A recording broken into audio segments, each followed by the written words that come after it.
This is Suzanne Wagner of the C.G. Jung Institute of Los Angeles. In the next hour, you will view a conversation I held with Dr. Marie-Louise von Franz in 1979 at her retreat in Bollingen, Switzerland. Dr. von Franz is a world-renowned Jungian analyst. She was born in 1915 to Austrian parents who moved the family to Switzerland when she was 3 years old. She grew up in Switzerland and it has become her home country. She earned a Ph.D. in classical languages from the University of Zurich. In 1933, as a young student of 18, she first met Jung. This was a fateful meeting. Within a year, she began analysis with Jung and became his major research assistant in his extensive studies of alchemical texts. She contributed a great deal to two of Jung's major works, Ion and Mysterium Coniunctionis. Her own first book, Aurora Consurgens, was published in the Bollingen series and is a companion volume to Mysterium Coniunctionis. Through the years since Jung's death in 1961, von Franz has published a large body of work and has lectured widely all over the world. Her biography of Jung, C.G. Jung, His Myth in Our Time, is a profound and brilliant illumination of the way his work emerged from his own individuation. During our visits with von Franz, she told me that Jung had encouraged her, even insisted that she build this retreat for herself away from her busy life in Zurich. To design the tower, she enlisted the services of Jung's son, Franz Jung, who is an architect. For many years, she shared this retreat with her close friend and colleague, Barbara Hanna. This conversation took place in the garden outside the tower in September of 1979. Since that time, Dr. von Franz has retired from lecturing and analytic practice. Dr. von Franz, I'd like to ask you some questions about your experiences with Jung over the many years that you worked with him. In terms of his own typology, he was, didn't he feel that he himself was a thinking intuitive? Yes, he felt he was a thinking intuitive type. So it would have been, the inferior function would have been somewhere in the feeling sensation realm. Yes. And that would have been where all the imps and the devils played, I suppose. Well, you out see, of the unconscious. for me that would be difficult to judge because I'm a thinking intuitive too. Yourself. So I have also inferior feeling. So if there was a clash, you never knew quite whose inferior feeling. But I would say in 85% of the cases I had to see that it was mine. I see. So between the two of you, that would be a kind of dark area. In that type, it's difficult because in one way you get marvelously on as long as you keep to thinking and intuition. You get on completely. And then on the feeling area, you have trouble. Well, I wondered if you have any anecdotes or stories about how you bumped into his shadow side, or how it ever upset you, or you felt disappointed, or... I only once really bumped into his anima, and I came into the hour, and admittedly was a bit in the animus, but not much. And he just started at once, "You are in the animus and one cannot talk to you today, wow," and really shouted at me, and I started to cry, which he hated, and then I got angry and shouted back, and so we shouted at each other for quite a while, and then I went home and cried and was absolutely desperate. And the next morning the secretary rang up and said, "Professor Jung wants to ask you if you had a minute time to come over at 11 o'clock. And I said, naturally, and I came. And when I entered the house, he was then about 68 or 70. And you know, a big man, he stood up heavily and bowed very politely and said, I'm sorry to ask you to come out, but I wanted to apologize. I was yesterday in the anima. I can't tell you, but something very disagreeable happened to me just before the hour, and I hadn't time to catch myself up, and so I can't tell you unfortunately what it is because it's private, but I want to apologize. So then I felt very humble and said, it's me who has to apologize too. Mm-hmm. And I must say, when I went home, I thought, now I have much more confidence in that man than before. Mm-hmm. Because I knew if there is a misunderstanding, and in a long relationship there is always once a misunderstanding or, a clash of the negative side, he would always come round, see it at once and come round. Mm-hmm. So it really helped the relationship in the end. I was glad it happened. Mm-hmm. Because then later, when there was trouble, I always thought, either it's his fault and then he'll come round, or it's my fault and then I'll have to come round, and that's all there is to it. So it gave you a sense of freedom and trust. It gave me a sense of confidence. Mm-hmm. I wondered how your impressions of him changed over the years. It must have been a gradual process of realizing how great he was, for one thing. Or did you know immediately? I knew immediately that he was the greatest man I'd ever met and would probably ever meet. Uh-huh. And the process was rather the reverse. I was so awed by him when, being 18 and he 58 and the great man and so on, that for a long time I had difficulty to relate to him because I was too overawed. Mm-hmm. He made me speechless. I couldn't, in a way, relate to him. I felt like a frog looking up to an elephant. And didn't dare to talk even. I mean, I had great trouble to talk openly to him. Mm-hmm. He intimidated me terribly. And so I generally wrote him letters about what I thought, and when I saw him, I was just speechless. Mm-hmm. I just told him my dreams and walked off again shyly. Mm-hmm. And the development was that I slowly, through such incidents as I told you before, mm-hmm. It became more a human relationship, and a more equal relationship, and a possibility to talk openly or not to talk, or mm-hmm. Not to be so overawed mm-hmm. as I was first. Did you know Emma Jung very well? Did you have much contact with her? No, I didn't know her very well. She was a great friend of Miss Hannah, and they got on very well together. Mm-hmm. We never had any difficulties, but I never came close to her, except in the last summer when she was ill and she knew she was going to die. She apparently talked to her husband, and they decided that I should finish her book. And one day when I went to the tower, he said to me, "Go over to speak to my wife." And I looked at him amazed, and he said, "Her attitude to you has changed." Mm. And then I had a very good talk with her. He had the wish that I should do it. And so that then suddenly, in this last moment before her death, made a very positive bridge. Mm-hmm. And I had an interesting dream. I was very uncertain. I naturally agreed to do it. I mean, who wouldn't in such a situation? But subjectively, I felt I can't do ordered creative work, it's not my work. How can I carry out a child which somebody else has conceived? Yes. That's a transplantation. How can I do it? Mm-hmm. And I was very doubtful about it. And then I dreamt in the night. Yes, I must first tell, in reality, my dog, after she had been in heat, sometimes had imagined she was going to have puppies. And then she made holes in the ground and lay in them happily, with his mother feelings, hoping for puppies. And she did that once in Jung's tower under a bench and had made a hole there, and we laughed about it. And in the dream, Mrs. Jung had a big bowl of soup, and she said, "I'm going to put that into that," and she put it in that hole which my dog made. Ah. Now, you see, the soup bowl is one of the symbols of the Grail. That was the Grail. He is in one version, the Grail is a soup bowl.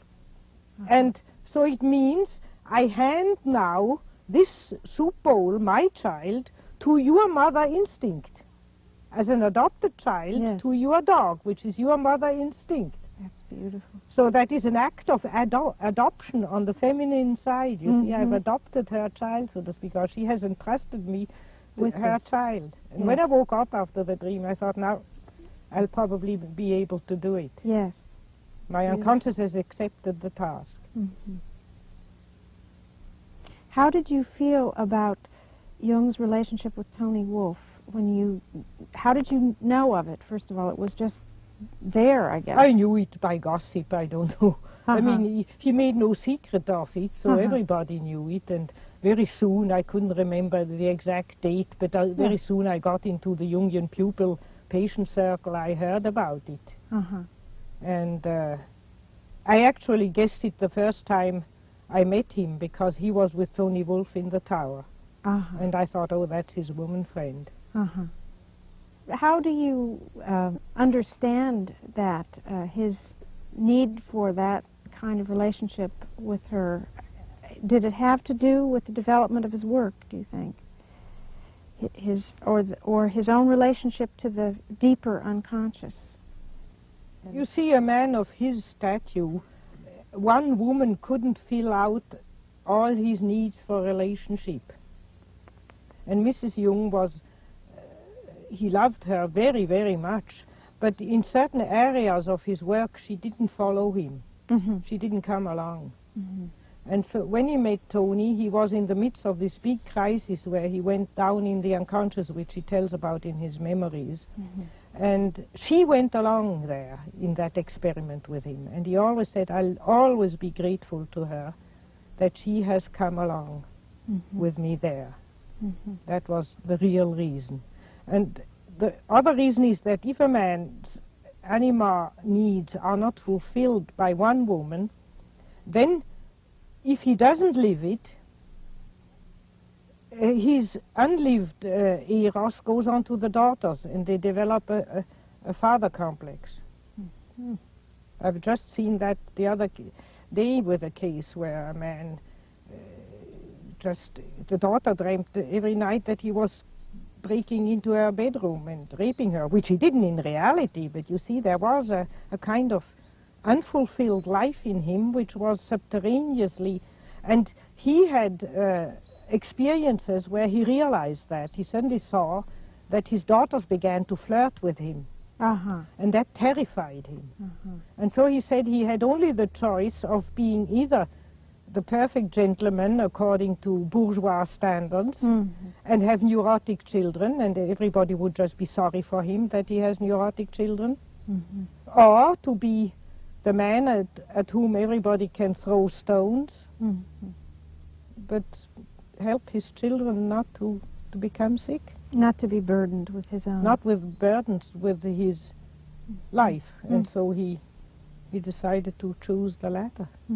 And he had many more dreams, which I don't want to tell, but dreams which very clearly told him that that was fate and he had to accept it. Even, you see, at the time he lived, that was still, nowadays it's practically fashion. But in these days it was a terrible thing, and there were a lot of people who wouldn't talk to him after that anymore. They were very shocked. Well, in some parts of Europe, there is more of a tradition for a kind of an inspirational relationship with another woman. I think in France it's more accepted. In France it's always more, has been. Altogether more, sexual views in France are much more liberal. Or in China it was in the old China, quite officially accepted situation. But in our culture it was a scandal. Yeah. It doesn't seem to be, at least in my own experience, so common for women. I mean, it seems that women men are more polygamous and women are in general more monogamous. That doesn't mean I have seen in my practice many women who got in that conflict too. Yes. But it's not so frequent. Do you have any thoughts about why there is that tendency in women for more monogamous? Is it? I think that's nature.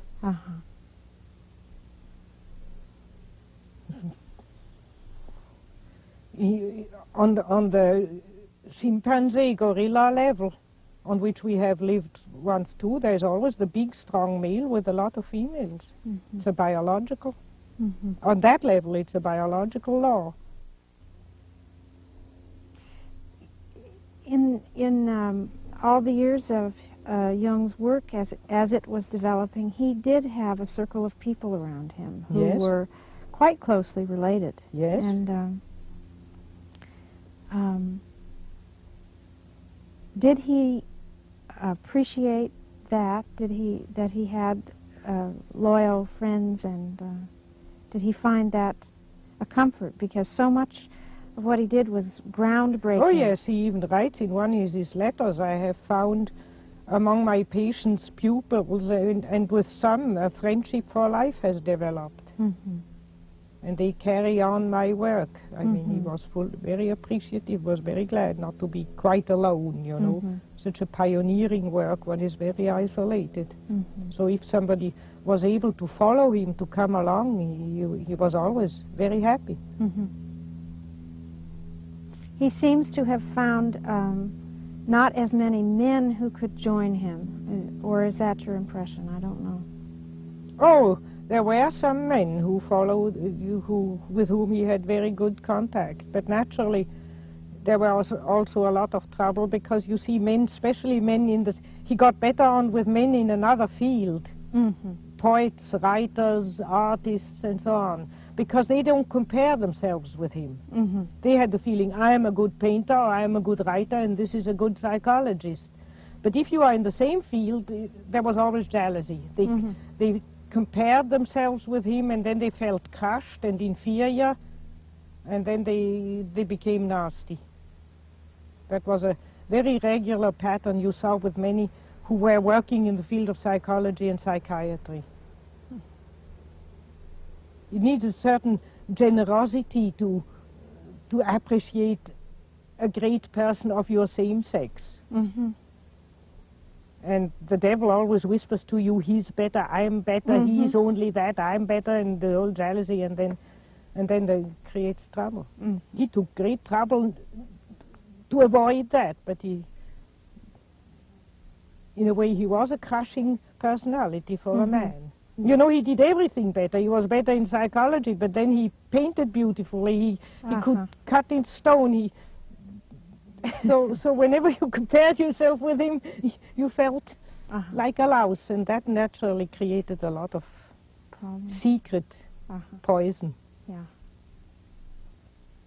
Do you think there's something of that in these continued accusations of anti-Semitism that keep surfacing even now? I mean, in the history books and in the... No, I think that is mainly kept up by the Freudians as a policy.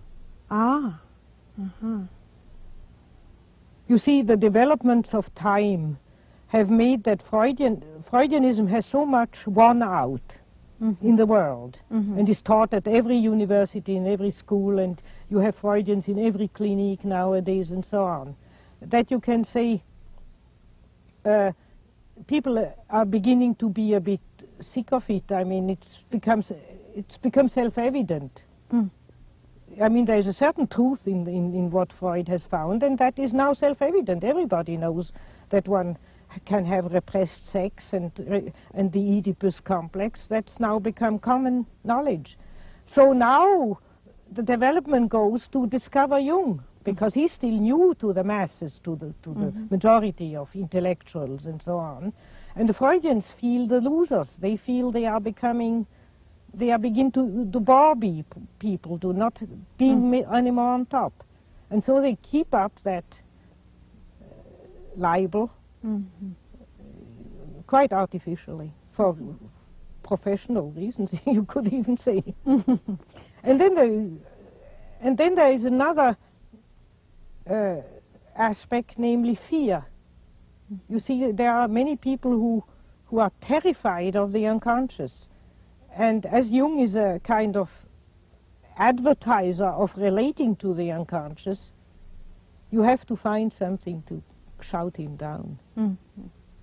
It's a defense against the defense. unconscious. So it's not so much a defense against Jung, but really, if you analyze, if you look at those people who have those terrible resistances and always keep up that libel, even if you prove to them, you show them all the facts, and then emotionally they just go on.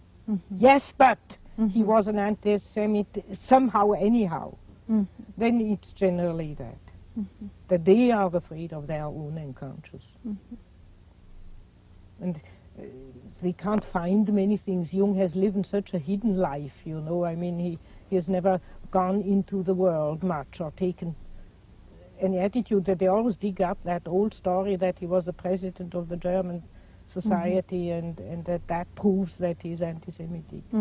So there isn't much in his life to go on. They have to search for something. And they have to search for something. I see. Can you say anything about how the problem of evil might have constellated itself? I guess we're circling around that a little bit.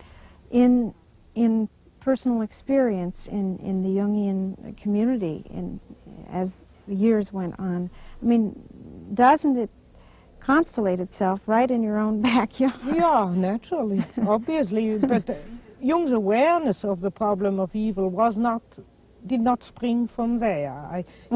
He took very much part in what was happening in the world, and he was very, very worried over the First World War, as you can take out his memories, and the second, and he was very terrified of a third one, or a Holocaust of our whole culture.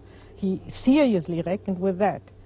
And via that, the problem of evil has come into being a major preoccupation. While the constant mischief and jealousies and anima nonsense, that he took more on his stride, you know. He didn't take that very tragically. He just said, are you so infantile, and all those pupils I've trained now so long and they're still just kindergarten. He just cursed it, but it didn't upset him. What you would call the personal shadow of people didn't upset him. He just grumbled and cursed a bit, but that's not the problem of evil. It's that major evil of complete destruction which worried him. And his real approach to that was the inner work that he did. The only thing you can do. Only thing you can do. To confront yourself with it where you are. All the rest, all the benevolent, if benevolent preaching would help, then we would be out of the trouble long ago, because we get a lot of benevolent and reasonable preaching, but it doesn't help. So the only place where you can really put the hand on it and deal with it body to body, the problem of evil, is in yourself. And there you have the hope to change something, but the hope to change the world is a childish illusion. Go and tell Khomeini that he is possessed. He can cut your head off for it as thanks.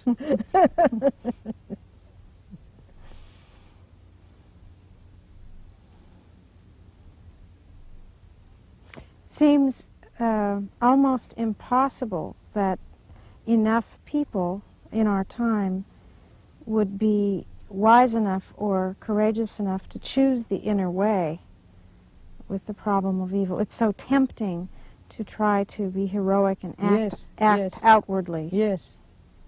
For example, all over the world, the nuclear weapons and the nuclear power that's developing. It makes me want to jump up and run out and spend all my time and money to try to stop that.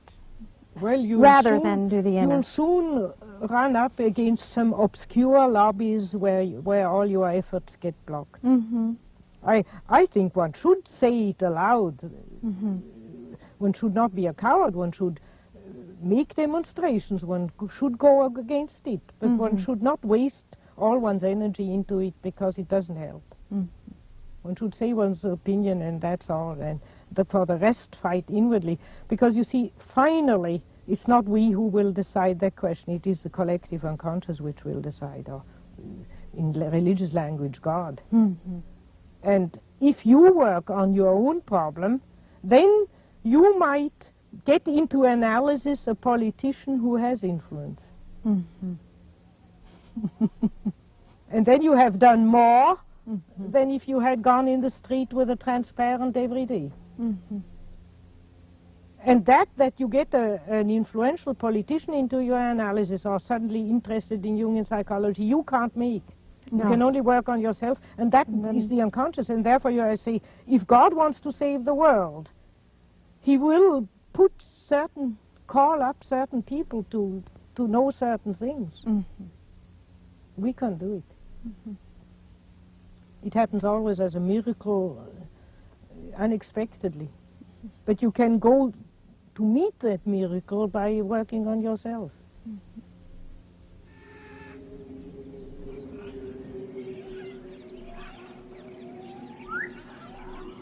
I left it as natural as I can.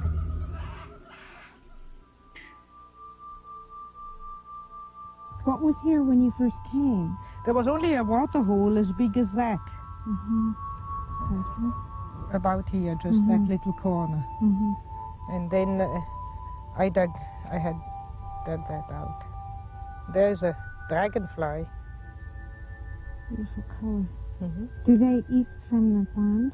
Yes, they eat the little mosquitoes and things. I mean bugs and mosquitoes and these kind of things. It's very good because otherwise you would have in the autumn a lot of mosquitoes with such a pond, but I never have any. Don't have any. They eat them all. So they are even useful on top of being charming. What happens to the pond in the winter? It freezes. Mm-hmm. There's probably the toad. She's always resting there. There's one. Aren't they sweet? Oh, they're beautiful. That's a toad. Yeah. It's a toad, like a kind of toad. It in German it's called Unke, because it doesn't croak, it makes coo, coo, coo, coo, coo, coo, coo, coo, coo, coo, coo, coo, very delicate, but you hear it very far in the woods. It's a delicate but penetrating sound. But they mostly do it in the mating time in June. But you hear them sometimes also in the evening when they are very good mood. They make coo, coo, coo, coo, coo, coo, coo, coo, coo, coo, coo, coo. Really, they're sweet. They breathe in the air. It looks as if they put their mouth up above the water sometimes. No, they can also breathe under. Both, huh? And they can stand it under the earth. When it's very dry, they go under the earth and they survive till there's water again. Uh-huh. They dig into the earth and they sleep till about the warm days of April. It's always exciting in spring. You wander and you are the toads there, and then at the warm day, the first toad.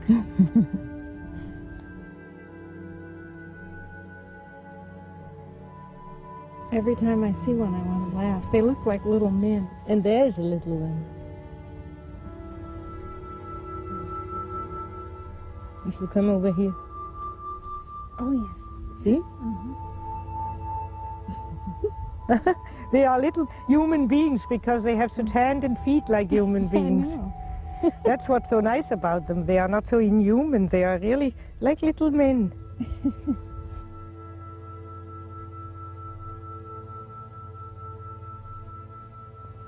Dr. von Franz, can you explain the concept of the personal shadow and the collective shadow?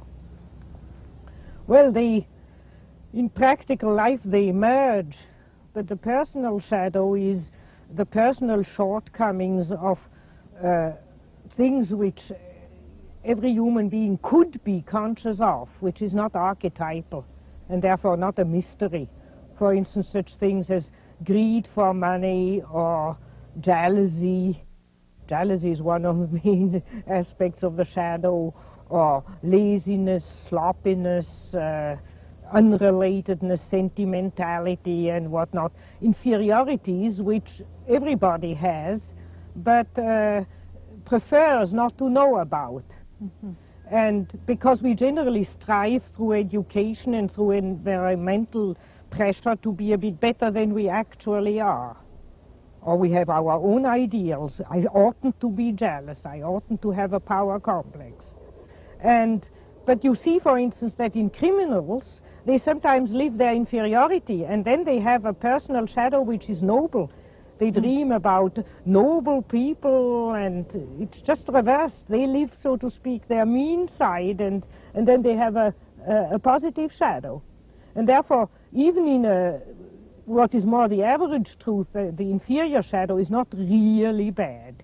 It's just human, all too human.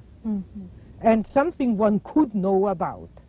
If one is jealous, or if one is suddenly possessed by wanting money or so on, one could know about it if one is honest with oneself. But the collective shadow has to do with the dark side of the archetype of the self. That means it's the shadow of the God image. In the Christian tradition, it would be the devil. And that has always been personified and felt as something which has not to do directly with the human being. I mean, if somebody is possessed by the devil, he's much worse than just, he's not human, it's demonic. And but on the other hand, generally that merges. First you have this area of dim, dark side, and behind it lurks the other. I've, for instance, seen that when Germany went to the devil in Nazism, people fell into it through their personal shadow. For instance, they didn't want to lose their job because they were clinging to money. That was their personal shadow. But then they joined in with the Nazi movement for that reason and did much worse things than they would have done normally under normal social conditions. So you can say the personal shadow is the bridge to the collective shadow, or the open door to the collective shadow. But the collective shadow comes up in those terrible mass psychoses. Well, now, if a person becomes more aware of the personal shadow... Then that's why it's so tremendously important, because then you don't fall into the collective shadow. There's not that automatic There's link. not that open... It's like if you have a room and there's one door not shut, and there the devil can come in. And if you know your personal shadow, you can shut all the doors. So, for and example... then you don't join into massacres and holocausts and such. You catch yourself and you can catch stop. yourself and you realize and you can keep out of it and keep reasonable, keep your head. While the average person who doesn't know about her personal shadow, they get swept away by the collective evil. Is it possible to speak of a shadow in terms of national identities? A shadow in Switzerland, a shadow in the United States? Yes, naturally. The summing up of every society has its ideals and lives up to those ideals and has also a shadow. The average American has a typical shadow, and the average Swiss has a typical shadow, which is slightly different. But there again, you can say the more individuals in a nation know about their shadow, the better that nation is off, or less likely to fall into a mass psychotic, destructive, sweeping away movement where people lose every measure, you know, I mean, just kill their relatives, kill thousands of people without even having a bad conscience about it. It's real, just madness. Is the analytic process the only way of coming to terms with the shadow or becoming aware of it? Are there other ways for individual people to become aware? I don't know if it is the only way, but it's the only way I know. Because, you know, to see one's own shadow is such a painful thing that you will never do it honestly in a group. You can't admit such painful little secrets. So all the official confessions people make in groups, oh, I am jealous or I am childish, are just words. They cover up. When it comes to the really painful spots, even the analyst has to be very tactful and very treading on dangerous ground and looking out of the window, and, you know, because the other is wincing under his realization of his inferiority. And so he needs a human being situation to help the other to become aware of his shadow. And you can't do it in a big sweep. It's the individual connection, though, It's that the is so individual important. connection which is decisive. Because you can't stand your shadow when you are alone. You just collapse. You need a human being to hold your hand when you go into that dangerous area. And if there's a group, you slide out, kind of. You slide can't out or you quite- make general. You know, like in the Oxford groups, everybody said, I'm greedy of money, I drink too much. And they didn't mean it. It's in the personal relationship that it becomes so awkward. And then you are pinpointed, and then it becomes an indelible shock to see your own shadow. And then you have it, then you really know it. You can't forget it again the next morning. Well, doesn't that also happen in long-term friendships or marriages, that you know, yes. you're kind of up against the yes. wall, faced yes. with it? All close relationships are, in a way, analytical relationships. It is because it simply means a relationship in which both partners try to become conscious by exchanging with each other, sharing each other's fate. There seems to be around marriage a kind of avoidance and aversion now. So divorce is so easy, and it's happening, at least in the States, that people don't stay married very long. So they in a way, are they running from the shadow, do you think? They are running either from the shadow or very often from animus and anima. That's the big complication between the sexes. If you live with somebody of the same sex, it's the shadow gets constellated. If you live with somebody of the other sex, then the bigger task comes. That's why it's the more valuable relationship, because it's also the bigger task, because that constellates anima and animus. And as the average American nowadays doesn't know yet what that is, whenever animus and anima clash, they run apart. It's finished. They throw it over. If they stuck it out, they would learn a lot about themselves. That doesn't mean that we are not sometimes for divorce. There are situations you better think of a divorce. There are relationships where both partners become destructive to each other, plainly destructive. And then it is better to make a final decision. But there are others where it's just a clash of animus and anima, and if they could become conscious, they could get on again.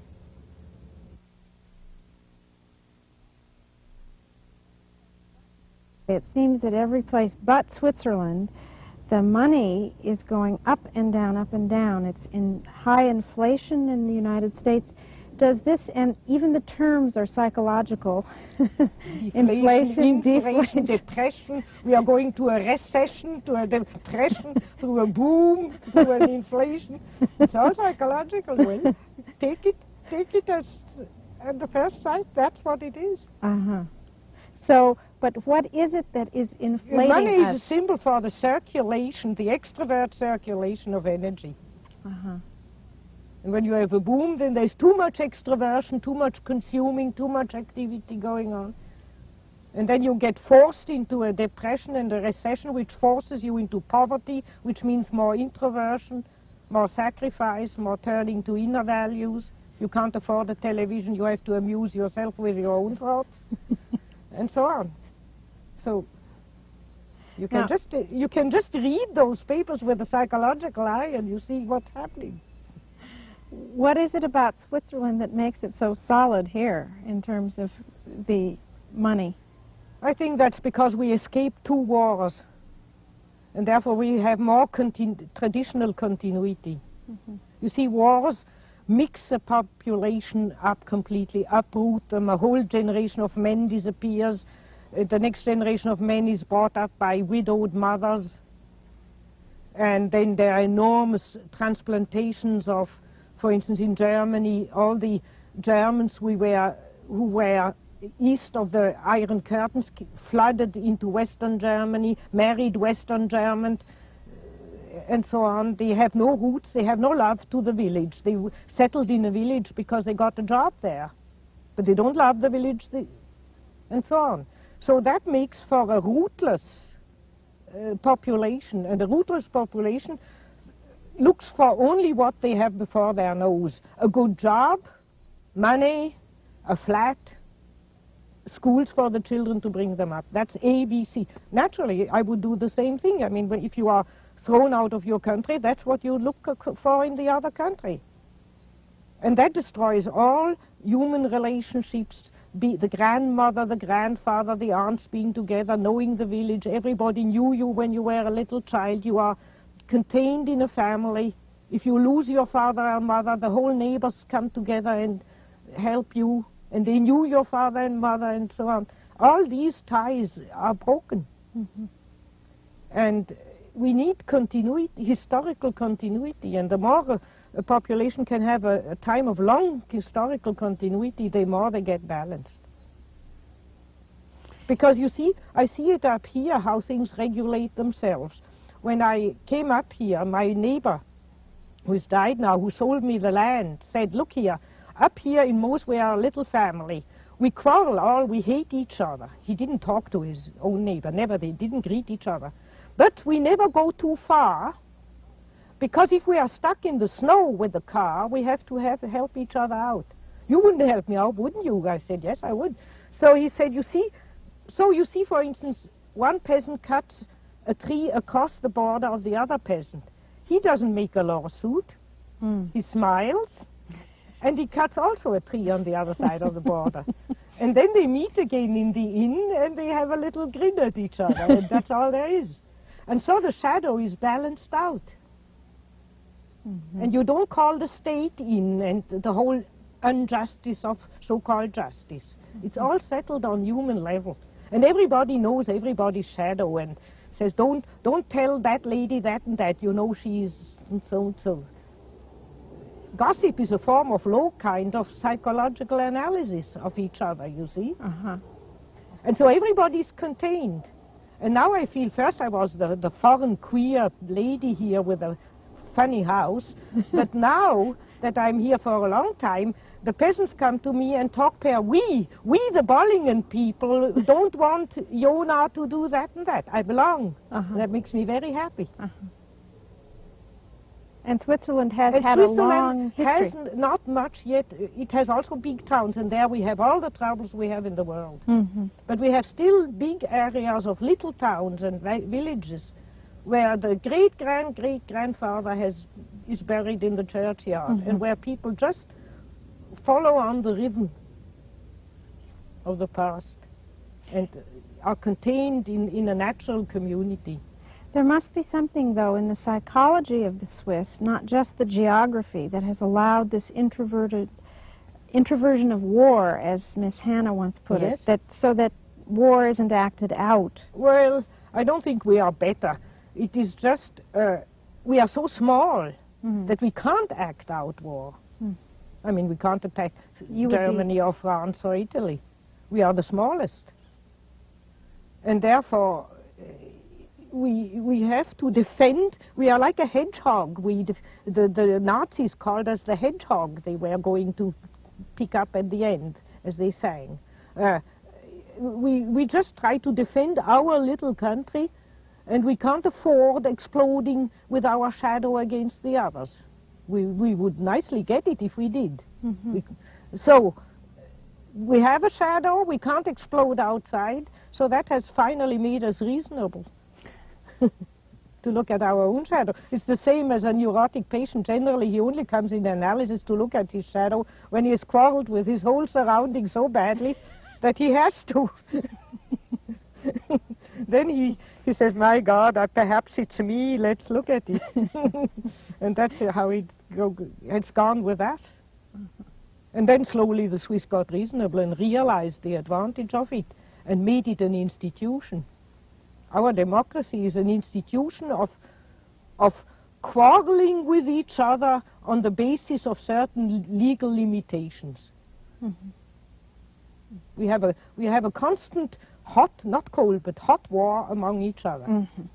But we are respecting certain fair play rules where it could get too bad.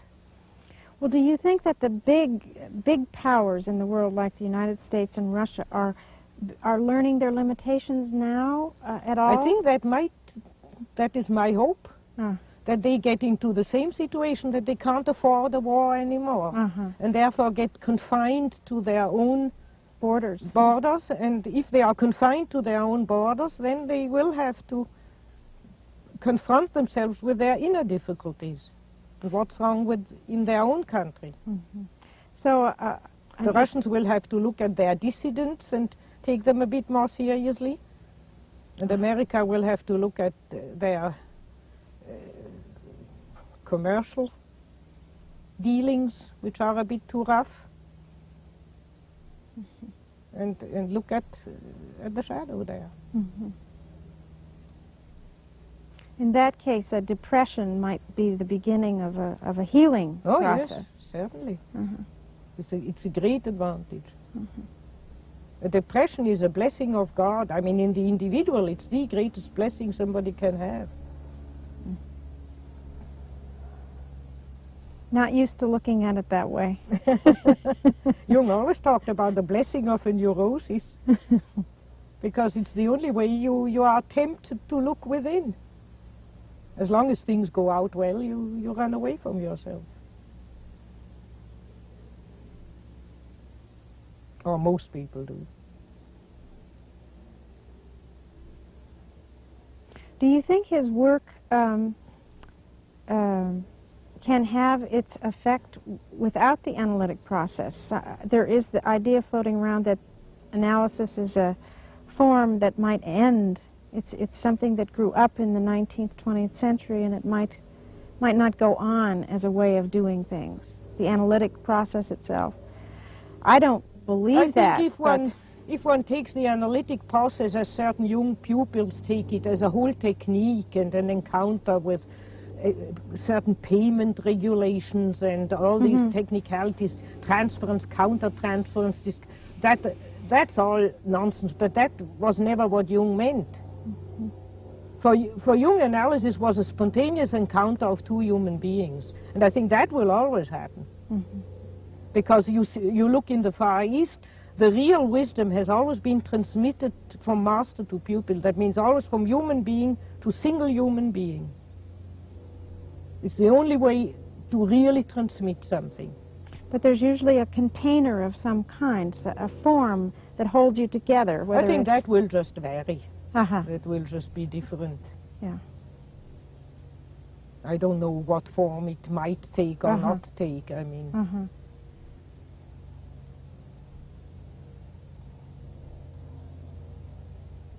And then certainly many of the ideas Jung expressed are what one would call in the air, and people find them independently of, without knowing Jung or reading Jung. They, by looking into themselves, come to the same conclusions.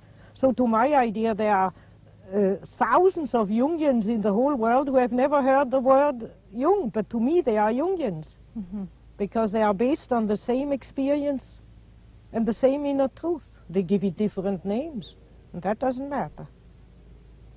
You can't really say that Jung's work represents just science, or science in the old sense, or that it's not a religion, and yet what is it itself, the work that he did? Doesn't it somewhere live on the border between those two? It's certainly beyond science, if you take science in the sense of the 19th century. It's not a hard science. It's partly a hard science. I mean, the doctrine, let's call it, or the hypothesis of the archetype and these things, you can really prove with hard science. With hard research. With hard research, and you can put it under everybody's nose, and you can make experiments with it and so on. So there is a bit of hard science in it. Then there is an art, because analysis is an art, is a skill. It depends on the personality, on the spontaneity of the personality. I would say that's much more something artistic or generally human. And then you can say, if you want a definition, I would say the closest to it is something like the original Taoism in China. A kind of wisdom. Not the Taoism who later became schools and you know, techniques, but in the Lao Tse and Chuang-Tzu and such people. That was a wisdom which has infinitely influenced China without having definite techniques. And I see Jungian psychology more parallel to that a bit. And that's why it's not a religion and it's not a science. If you want a word, I mean, I don't like words, but if you want to pin a word on it, I would say a kind of wisdom. In most of the world religions, there are forms of worship and prayer and celebration which are group or extroverted in nature. They're not introverted. Yes. Something a ritual or something. A ritual. Yes. Yes, I would say wherever there is a deep archetypal experience, which is always also an emotional experience, there is a spontaneous need for acting it out. And in a way, that is a ritual. And if congenial people are together, it can happen that it becomes a group ritual, that something is done, one does together. But if you organize it, the great danger is that then people come in who are not in the congenial mood. They had just an annoying letter at home before they joined, or something, or they are just in a sober mood and not They're not into it. They are not into it. And then it becomes a formalism and a dishonest gesture. And that is the death of all ritual. And that's what makes religions die, that their rituals and prayers and gestures always become mechanical and done by people who don't feel them anymore, more and more and more. And that's the great danger. That's why Jung preferred to leave it to the spontaneous happenings. The hippies' meetings where they just waited for happenings was close to something real. That was quite good. One should be, if anything, I would say one should keep it to in such a form. To come sometimes together and wait for spontaneous happenings. What about, have you ever seen an American Indian dance? Yes. The whole village participates, and they have this long process of preparation. As a way, I think, maybe of bringing each person into it. Yes, I haven't been there, but I've read quite a lot about it, and my impression is that that is really genuine. That's not a formalism. That's a genuine and living expression of an archetype. But you hear already now that if Indian children had gone to school and have been indoctrinated by white man's nonsense, they can't participate anymore. They don't get back into the mood. So that means as long as you are in it, it's all right, but you can't, it's very difficult to find your way into it again once you, rationalism has thrown you out. Yes. And that's why I don't know if Jungians who come generally from having had a neurosis and having been indoctrinated by rational school education, if they can do it genuinely. I have wondered if there isn't something, for example, what happened in Germany, because there was such a sweeping over of the culture and a kind of falling into ecstasy almost. Yes, that was a genuine religious phenomenon, but in a negative form. In a negative form. In a negative. You see, that's the danger. When it happens collectively, it generally slips off into the negative. Jimmy Jones. It slips off into unconsciousness and letting oneself go into emotion, losing self-control.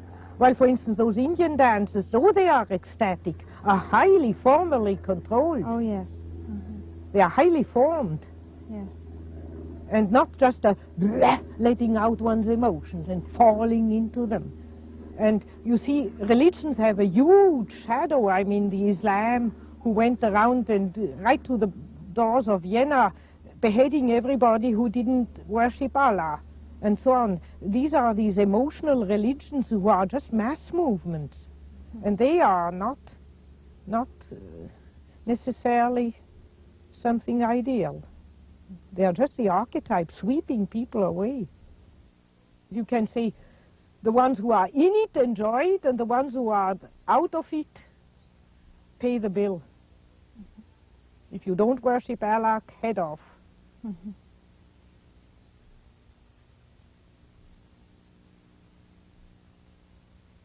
I remember reading about Max Zeller's dream that he was, in working with the inner life, he was building on a temple that would take hundreds of years to be built, and Jung called him back after an hour to speak about this dream. And he said, you know how long it will take for the temple? 600 years. Well, that image is quite a powerful one, as if all this individual work is building a temple. Yes, I think that's what I meant when I said before there are thousands of Jungians who have never heard the name Jung. All the people who are honestly working on their own inner problem in their own way are builders of a new temple, and it takes 600 years because that means it takes as long till we are fully in the Aquarian age. And then it will probably come out what was building itself up. But one must not want it with one's mind or head, or want to organize it. One must let that happen. That's a dream which would compensate feeling a bit lonely, feeling a bit an outsider. And the unconscious says to him, no, no, do your own job and you are one of the builders. Hermes Trismegistus said in one active imagination to an alchemist, I am the friend of whoever is lonely. The unconscious doesn't speak to you when you are with people. Your attention goes to the people.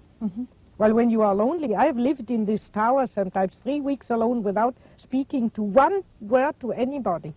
And I sometimes thought I was going off my head. But the unconscious became alive. It was my partner. And that's why you have to be lonely, so that the unconscious becomes stronger. It's like loading up the unconscious, and then it manifests. And then you are not lonely anymore. So we have to support the unconscious. It's not enough to just have it. We have to actively turn towards it and support it so that it then helps us.